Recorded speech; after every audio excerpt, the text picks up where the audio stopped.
Så, I'm ready. Sørg for at holde herude i spidsen af slangen, når vi bruger dem, fordi at der er 12 bars tryk herinde. Holder vi ikke herude, så risikerer vi at slangen ligesom, det gør det også bare med vandslanger, når der kommer vand igennem. Så. Prøv at lægge mærke til den første meter af det her pulver, der kommer ud. Det er den her massive stråle. Det er den, jeg snakker om. Den slukker intet.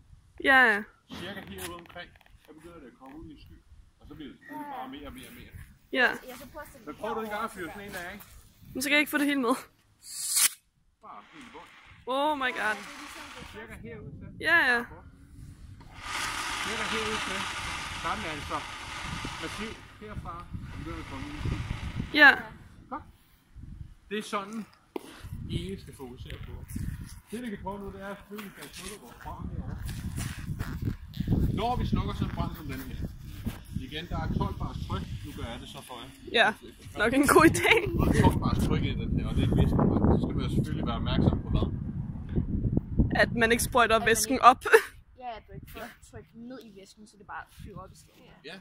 Det er lidt det, der sker med vandet også, at det koger op, og så sådan der, sprøjter det bare væsken opad. Man kan også gøre det med stearin, hvor vandet det så ender med så at være tungere end stearin, så kommer det bare ned under, og så giver det varme op og så. Ja. Så det vil sige, det er ikke måde, det er altså det her. Det må jeg ikke have. Oh my god.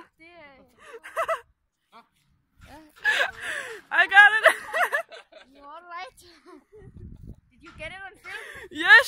Ja, okay, det var godt, du ikke lige var sådan der.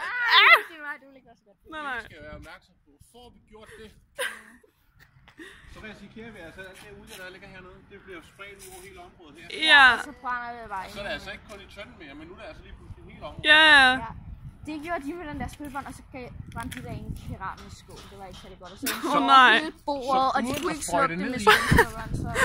Så prøv igen det her med det. Nu prøver jeg at slukke den her. Nu vil jeg sådan lige prøve en gang. Men lad os prøve at slukke den her ved. Og tage det ved at tage pulveren. Og så sprøjte sådan henover, så I ligger det nu. Okay. Bare ned på. Bare ned på. Varmebrand. Længere ned. Hey! Yes. Og igen. Godt klaret. Går man wow. Ja. Sådan ser det ud. Og igen det her med, at vi skal ned, og så skal vi sådan set have kvalt den brand, og det er egentlig det, som vores pulver gør. Ja. Når man bruger en pulverslukker, det er også det, I skal være opmærksom på, det er, at der skal altså være højt tryk på. For er der ikke højt tryk på, så er det ikke engang tænde.